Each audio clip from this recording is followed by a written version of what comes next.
बिस्मिल्लाहिर्रहमानिर्रहीम, अस्सलाम वालेकुम। आप इजी वीज़ा यूट्यूब चैनल देख रहे हैं। मैं हूं कैसर खान। देखिए, मामला ये है कि हम पाकिस्तान में रहते हैं और हमारे पास यही पासपोर्ट है। इसका जो भी रैंक है, जितना भी वीक है, कुछ भी है, यही हमारे पास है। इसी पासपोर्ट के ऊपर मैं दुनिया भर में ट्रैवल करता हूं और इसी पासपोर्ट के ऊपर मेरे क्लाइंट ट्रैवल करते हैं। वो कैसे कर जाते हैं, आप कैसे कर सकते हैं? नंबर वन बात यह है कि अगर आपने अपने पासपोर्ट को कैरी करना है तो इसको स्ट्रॉन्ग करना होगा, इसके अंदर वज़न डालना होगा। मेरे पास 2-3 रेजिडेंसीज प्रोग्राम्स हैं, मैं खुद कैरी करता हूं क्योंकि मुझे अपने पासपोर्ट को ठीक करना होता है। मैं पाकिस्तान का भी रेजिडेंट हूं, मैं मल्टीपल रेजिडेंट हूं, ठीक है ना, मल्टी एरियाज में रहता हूं, आप कुछ लोग जानते भी हैं। तो मामला ये है कि मुझे उसका फ़ायदा मिलता है और आप भी वो फ़ायदा ले सकते हैं। अब एक फ़ायदा जो है उसको डिस्कस हम आज करने जा रहे हैं। अपने पासपोर्ट के अंदर आपने वज़न डालना होता है कि मैं यहाँ का भी रेजिडेंट हूँ, मैं यहाँ का भी रेजिडेंट हूँ, मैं यहाँ का भी रेजिडेंट हूँ, और वो वीज़ा आपके पास लगे हुए रहते हैं। वो कोई आपको नुकसान नहीं देते, वो वज़न डालते हैं आपके पासपोर्ट के अंदर कि आप एक ऐसे नेशनल हैं कि जो आपको सर्टिफिकेट देता है। आपका पासपोर्ट, वो जो वीक पासपोर्ट है, वो उल्टा आपको स्ट्रॉन्ग, आपके जो छवि है वो दुनिया में नज़र आती है। तो उसके लिए जो मैं आपके सामने आज प्रोग्राम लेकर आया हूं, जो कि कॉमन प्रोग्राम है, लोग जानते हैं इसको, लेकिन उसको हम कहते हैं डेस्टिनेशन थाईलैंड, ठीक है ना। ये 5 साल का स्ट्रेट अवे वीज़ा है। 5 साल आप वहां पर रह सकते हैं, मगर जाहिर सी बात है कि आप जानते हैं कि कभी भी ऐसा वीज़ा नहीं होता कि जो आपको 5 साल लगातार ही रहें। कोई आप वहां पर नेशनल तो नहीं हो गए। तो आपको नॉर्मली ये 6 महीने बोलते हैं और 6 महीने का वादा है इनका कि एक्सटेंशन देंगे। तो 1 साल के बाद तो वैसे भी आपको निकलना चाहिए, कहीं तो जाना चाहिए, ठीक है।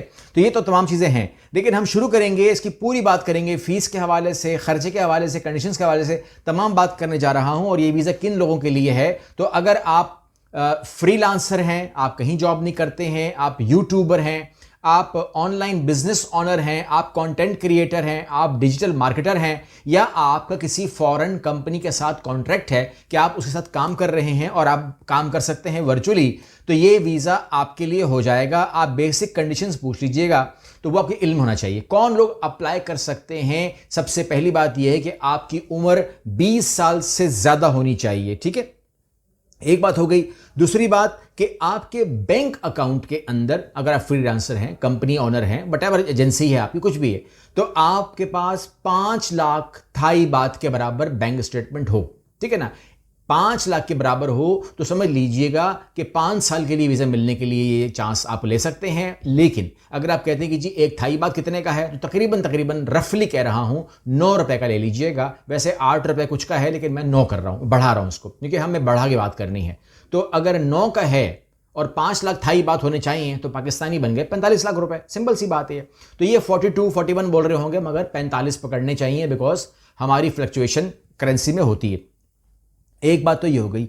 आपके क्लीन डॉक्यूमेंट होने चाहिए, पासपोर्ट 6 महीने का वैलिड होना चाहिए। थाईलैंड से बाहर आप अप्लाई कर सकते हैं, थाईलैंड के अंदर आप अप्लाई नहीं कर सकते। हम बात करने जा रहे हैं पाकिस्तान से इसकी चेकलिस्ट की।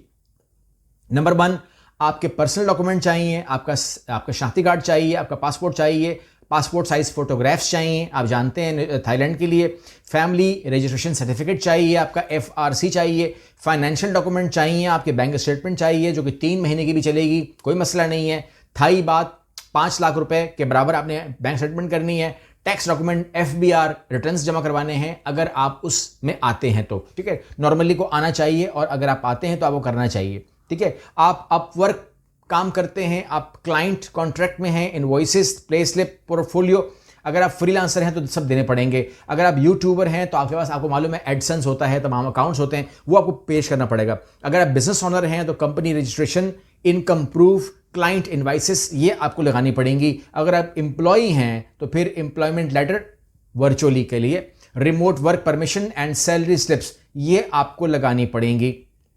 आप खर्चा पूछ रहे हैं तो आपका जो खर्चा है वो डेस्टिनेशन थाईलैंड के लिए आपको 10,000 बात उसको फीस देनी है। आपने 5 साल की वीज़े की फ़ीस 10,000 बात है, जो कि जस्टिफाइड है। और ट्रैवल ट्रांसलेशन नोटरी बनानी है, आपको बैंक सर्टिफिकेट बनवाने हैं, आपको मेडिकल चाहिए अगर तकाजा किया जाए, सबसे नहीं करते। इंश्योरेंस आपको चाहिए और एक्सटेंशन इनसाइड थाईलैंड जो है वो एडिशनल फीस के साथ होती है, तो वो फीस आपने वहीं फिर देनी होगी। अच्छा, ये आपने करना है, ठीक हो गया। ये वाला मामला हो गया। प्रोसेस ऑनलाइन है, समझ लें सारा काम घर बैठे ही होता है, कोई ज़्यादा भाग दौड़ इसमें है नहीं। आपने पाकिस्तान से स्टेप बाय स्टेप पूछा है, जो लोग खुद करेंगे, जो हमसे करवाएंगे वो तो फिर ये बातें कि हमारा काम है, लेकिन जो खुद करेंगे उनको बता रहा हूं कि पासपोर्ट रिन्यू होना चाहिए, यानी कि 6 महीने कम से कम वैलिड होना चाहिए। बैंक अकाउंट जो है वो आपने पेश करना है बैंक मेंटेनेंस सर्टिफिकेट के साथ, और उसके अलावा आपको अपना प्रूफ देना है कि मैं यूट्यूबर हूं, या मैं रिमोट वर्कर हूं, या मैं ऑनलाइन बिजनेस ओनर हूं, या मैं वटेवर जो भी वर्चुअली आप काम करते हैं, ठीक है ना। ये तमाम के तमाम जो है ना आपने डॉक्यूमेंट वहां से निकाल के प्रिंट आउट निकाल कर लगाने हैं, और आपने इसको पीडीएफ के अंदर स्कैन करके सेव करना है, क्योंकि ऑनलाइन प्रोसेस है तो ये पीडीएफ स्कैन चाहिए आपको। अगर आपने खुद करना होगा तो आप खुद करेंगे। Thailand visa application e visa process check करें और नियरेस्ट थाईलैंड मिशन की रिक्वायरमेंट देखें। DTV जर्नली आउटसाइड थाईलैंड ही अप्लाई होता है, ये मैंने आपके इल्म में डाल दिया। फिर फीस अप्लाई करें, डिसीजन का वेट करें, अप्रूवल आ जाती है, विद इन 1 मंथ आपको तमाम चीज़ें हो जाती हैं। वीज़ा की वैलिडिटी 5 साल होती है, और ये आपको मैंने इन्फॉर्म कर दिया है, ठीक है। फैमिली का पूछा है आपने कि क्या फैमिली जा सकती है? जी हाँ, फैमिली को आप लेकर जा सकते हैं। उसके लिए आपको एडिशनल डॉक्यूमेंट देने होंगे, मैरिज सर्टिफिकेट, बच्चों का बर्थ सर्टिफिकेट, बच्चों के पासपोर्ट्स और बच्चों के फाइनेंशियल प्रूफ आप देंगे कि मैं इनको बर्दाश्त कर सकता हूं, तो आप उनको साथ रख सकते हैं। अच्छा, पाकिस्तान से ये तमाम लोग अप्लाई कर सकते हैं। आपको मैंने इन्फॉर्म कर दिया कि आप यूट्यूबर हैं, डिजिटल मार्केटर हैं, फ्रीलांसर हैं, IT प्रोफेशनल हैं, रिमोट एम्प्लॉई हैं, ऑनलाइन कंसल्टेंट हैं, ई-कॉमर्स सेलर हैं, एजेंसी ऑनर हैं, जो भी हैं आप, मैंने कहा कि अप्लाई कर सकते हैं। अच्छा, ये तो बात हो गई। अब दूसरी बात हो गई कि आप कहते हैं कि मैं जो है इसके अंदर कोई और प्रोग्राम भी, हाँ एक और प्रोग्राम भी है, वो मैं बाद में आपको ब्रीफ कर दूंगा अगली वीडियो में। वो इलाइट, थाईलैंड इलाइट या प्रिविलेज वीज़ा है। 2026 के हवाले से बात करूंगा इसके ऊपर। ये भी एक अच्छा वीज़ा है। जिन लोगों ने बैंक अकाउंट खोलना होता है ना, तो फिर वो उनको चाहिए कि वो इलाइट वीज़ा अप्लाई करें। तो थाईलैंड का इलाइट वीज़ा इंशाल्लाह मैं अगली वीडियो में ब्रीफ कर दूंगा इंशाल्लाह। ये इसके अंदर बहुत सारी किस्में हैं ना, पैकेजेस हैं, गोल्ड है, प्लेटिनियम है, डायमंड है, फिर रिजर्व है, फिर वो तकरीबन अलग अलग है। 5 साल का वीज़ा है, इसमें 10 साल का वीज़ा है, इसमें 20 साल का वीज़ा है। ये तमाम के तमाम इसमें, लेकिन मुश्किल नहीं है, ठीक है ना। अप्रॉक्स अमाउंट के साथ ये मुश्किल नहीं है, आसान वीज़े हैं, ये मुश्किल नहीं है। आप 20 साल तक का वीज़ा भी ले सकते हैं।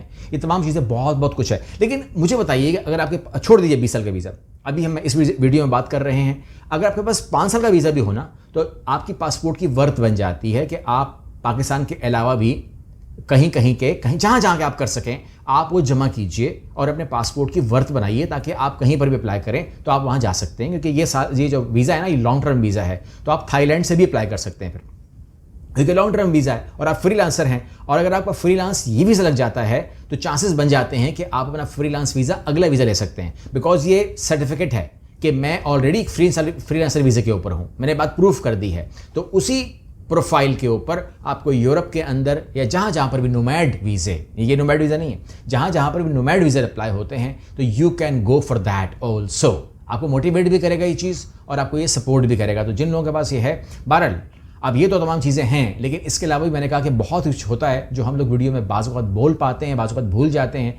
लेकिन इन तमाम बातों का हल ये होता है कि फिर मैं आप लोगों के पास आता हूँ, कराची में, लाहौर में, इस्लामाबाद में, और अब जो है मैं आपसे पहले वादा किया था कि अब दुबई में, और उसके बाद फिर अगले मेरे प्रोग्राम्स हैं वो मैं बाद में बताऊँगा। लेकिन दुबई का मैं आपको लोकेशन बता देता हूँ इंशाल्लाह। ज़िंदगी और सेहत शर्त है भाई, पहले बता दूँ आपको, लेकिन मैंने एक दिन रख दिया है अभी से, क्योंकि बहुत लोगों ने कहा है कि हम दूर से आएंगे, करीब से आएंगे, वट एवर जो भी होगा। I am talking about UAE इंशाल्लाह। ज़िंदगी और सेहत शर्त है। तो 11 तारीख को मैं आपको मिलूंगा, और हमने एक जगह पॉइंट रख दी है, क्योंकि वो हमारे लिए जो है वो पॉइंट हमारे लिए लोगों की रिक्वेस्ट के ऊपर है। मेजॉरिटी ने मुझे कहा है, यूनियन स्टॉप दिखा हुआ है तमाम लोगों ने जो UAE में रहते हैं, यूनियन स्टॉप मेट्रो का। एक तो वो ईजी एक्सेसिबल है ना, कि जहाँ पर भी आप होंगे तो वो चूंकि वो इंटरचेंज है तो वहाँ पे सब आ सकते हैं। तो आप तो एक तो यूनियन स्टॉप के ऊपर आ जाएंगे, वहाँ पर आप उतर जाएंगे, ठीक है। अगर आप दूर भी हैं तो आपने यूनियन पर उतरना है, यूनियन की बैक साइड के ऊपर आना है, ठीक है, जो बनियास की तरफ रास्ता जा रहा है, ठीक है। अगर आपने बनियास की तरफ से निकल गया तो अच्छी बात है, बनियास पढ़ो बाहर आ जाना।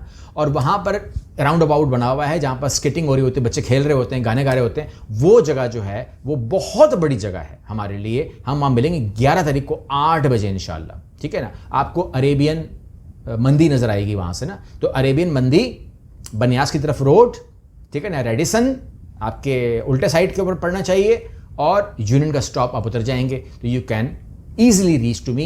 8 से 9 तक 1 घंटा मैं वहाँ रहूँगा। जो लोग आ जाएंगे मैं उनसे मिल लूँगा, जो लोग लेट हो जाएंगे, फंस जाएंगे, नहीं आ सकेंगे, मुश्किल हो गई, मैं रास्ते में हूँ, मेरा वेट करें, कहीं जाना नहीं, तो उन लोगों से मैं दरख्वास्त कर देता हूँ कि मैंने 9 बजे निकलना है, मेरा डिनर फिक्स है, तो इसलिए मुझे जाना ही जाना है। डिनर है मगर उसको बिज़नेस मीटिंग हम कहते हैं, वो बिज़नेस मीटिंग है, वो डिनर के ऊपर होती है हमारी, तो डिनर के अंदर बिज़नेस मीटिंग है। मीटिंग के अंदर मैं उसको डिले नहीं कर सकता, बिकॉज वो मेरे लिए मीटिंग भी ज़रूरी है और मैंने शेड्यूल किया हुआ है। तो मैंने मीटिंग से 1 घंटा पहले का जो टाइम है वो मैंने आप लोगों को, कोई फ़ीस नहीं है, कोई ऑफिस से मत फ़ोन करना कि भाई कब आना है, कहाँ आना है, कैसे आना है, कितनी फ़ीस है, कोई फ़ीस नहीं है। जगह बता दी है मैंने, अब पहुँचना आप लोगों का काम है। जो लोग नहीं पहुँच पाएंगे उनसे फिर कभी मिल लेंगे इंशाल्लाह। अगली वीडियो मिलते हैं। अल्लाह हाफ़िज़।